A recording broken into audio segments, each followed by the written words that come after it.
Developed by Okomotive and first released in May 2018, Far Lone Sails is an atmospheric side-scrolling adventure game set in a post-apocalyptic world. You play as a nameless protagonist, who I have nicknamed Red, whom you help to pilot a beautiful landship across the now deserted and often dangerous Earth. The danger doesn't come from enemies, however, but rather the environment itself. As the developer states on the Steam page, it's literally just you versus the big nothing. Existential crisis, anyone? And that's pretty much all we know as far as story goes. Because, like games such as Limbo and Inside, there's no dialogue or narrative within the game itself. You're left to piece together what the fuck happened, based mainly on what you see and experience on your journey. It's pretty obvious that the world you've popped into has experienced some sort of cataclysmic event that has irrevocably changed life on Earth. Some sort of exodus has taken place. And then there's Red, clearly left behind in a world that is entirely indifferent to their survival. Although Red is not hunted in the same way that the Limbo and Inside protagonists are, there is still a strong sense of Red's fragility and physical limitations.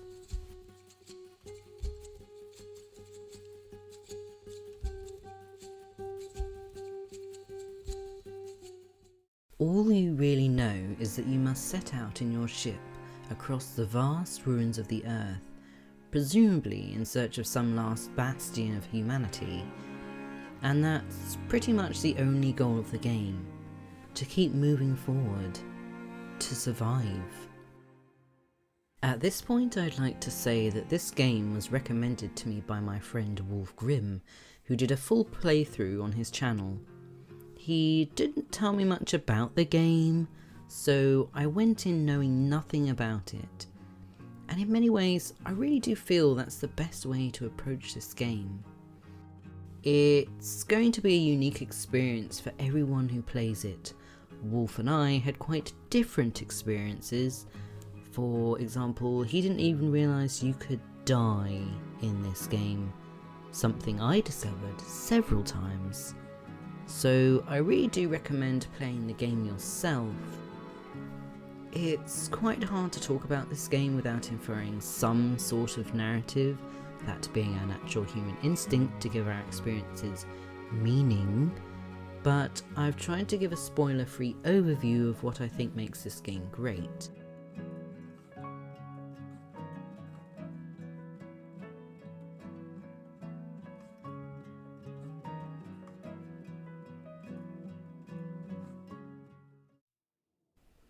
In terms of gameplay, you could crassly label this game as a landship management simulator, as most of your time is devoted to managing the smooth running of your ship.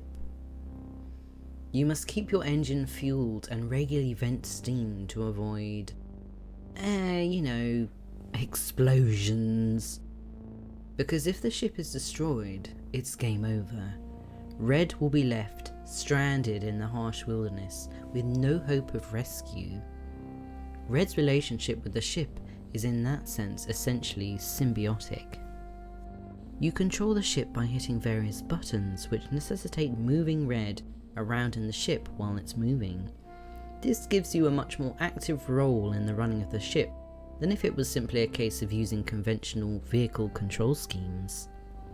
It also intensifies the multitasking element of the game, effectively splitting your attention between controlling Red, monitoring the ship's fuel and steam levels, keeping an eye out for items to collect, and the road ahead, something at which I was not always successful.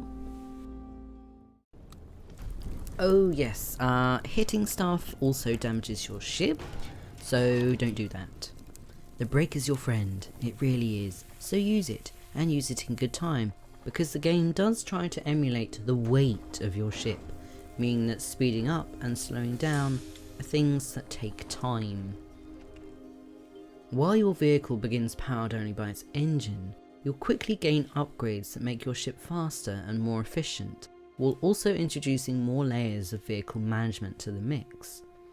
More buttons for you to bash, basically.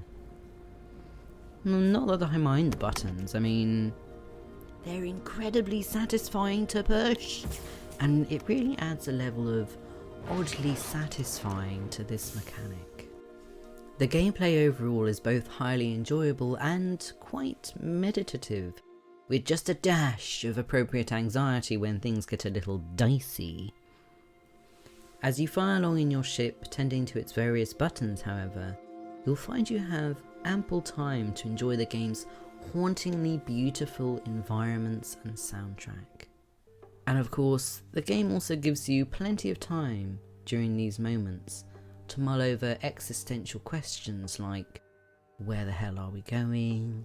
Who is Red and what is Red really? Just like, what the fuck happened? The sound design and aesthetics of the game are in perfect synergy to create an atmospheric world that is utterly compelling. The backdrops have wonderful painterly effects, stunning, even if they depict a world that seems to be on the brink of some final catastrophic collapse. The creaking, clunking, clicking, hissing sound design of the ship immerses you in its tactile mechanic nature as an engine. It may sound strange to say, but the ship feels alive. I'm prone to forming emotional attachments to objects anyway, but I really did come to love my ship and the little home I'd made in it for Red. The orchestral soundtrack is deeply evocative, at times mournful, ponderous, at other times upbeat and joyful even. And on occasion, it attacks you with such a ferocious pace that you feel it urging you and your ship ever onwards, as if the music itself personifies wind and speed. I just find the soundtrack so incredibly awesome, and I am just awful at describing music in any impactful way, but I've rarely heard a soundtrack that is so good at helping to tell a story, or suggest one, whatever.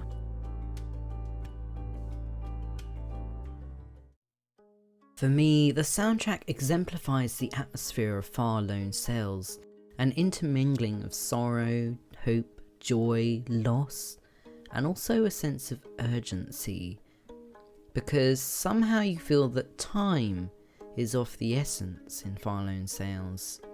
Wherever Red is going, they need to get there fast. We've come to that point where if you don't want to hear my own interpretation of this game's narrative and meaning, you should really move along that red bar to a point in the grey somewhere ahead. If you want to hear my thoughts, then please continue watching, but I also highly encourage anyone who hasn't played the game but wants to stop the video and go do so. You can come back, I'll be waiting. I'm literally trapped here now, forever, just a voice that won't age. Unless I get deleted one day, in which case this may be goodbye. You'll never know what comes next.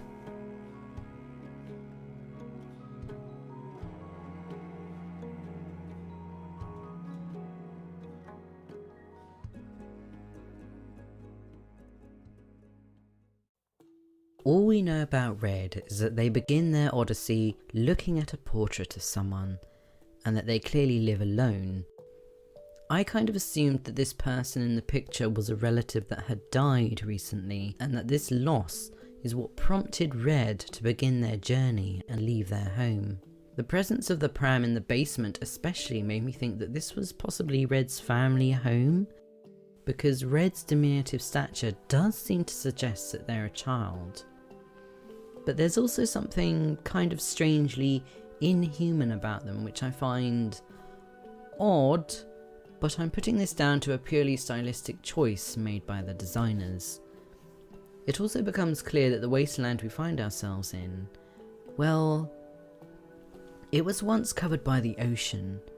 Whether that means that the Earth was for a time completely submerged, or will be submerged, or that the oceans are in fact drying up, I don't know which of these is true, But throughout the game we see the hulking shells of submarines beached on the ground, and settlements that have clearly been designed to elevate homes above water. Either way, it seems clear that it is no longer possible to cultivate the soil or raise animals safely in this new world of extreme and hazardous weather conditions. Traditional ways of human life, such as sedentary settlements, are just no longer feasible. This makes Red's symbiotic relationship with the ship even more poignant. Red's story thus kind of stands for the experience of the entire human race at this point, suddenly finding themselves in a volatile and dangerous environment with only their machine to protect them. Metal shells that wouldn't exist, of course, without the work of other people. And it's really clear in this game that survival alone is just not viable. Humans need to work together to survive, or face extinction alone. The question as to why Red's family wasn't part of the initial exodus is, however, a bit of a mystery. Were they fighting against having to abandon the family home and or traditional life? Was Red's relative unable to be moved, so Red stayed with them until the end? These are all questions that you, the player, are left to fill in for yourself. But if we do regard Red as someone who has experienced loss, both of their relative and their whole way of life, then Red's journey and struggles take on another meaning too. It enacts the day-to-day struggle of just moving on. In many ways, the journey in Far Lone Sails is also analogous to our experience of life as a whole. We don't know exactly where we're going or what we'll find at the end of our journey, and really all we can hope is that it's something good. But we continue on anyway, because we have hope, because we feel we can control the course of our lives through our own actions and choices. And although I'd say there's much in this game that evokes feelings of loss and sorrow, there is also hope. Because juxtaposed against these moments of feeling like moving is literally an uphill struggle, are those moments when the land is flat or sloped in your favour, when it's just clear sailing, when the music is rising in your ears and progress is easy. As long as there are ruins and possessions scattered along Red's path, it means that people are still striving to survive, that others have made this same odyssey, and with a bit of luck survived, albeit a little lighter for luggage. It means there's still someone and something out there. All I can say is that I personally found this game to be incredibly moving, because so many of us will have moments when we feel that we're merely surviving in life, that all we are doing day to day is putting one foot in front of the other, keeping the wheels turning through mechanical motions that sometimes lose their significance or pleasure in the face of uncertainty. Sometimes all you can do is keep moving forward. I mean, look at Red. They're tiny. Their chance of survival are completely unknown, and yet they don't give up. Because you don't give up. I'm not going to discuss the ending of the game, because I really feel that if you want to take this journey, well, you can't know how it'll end.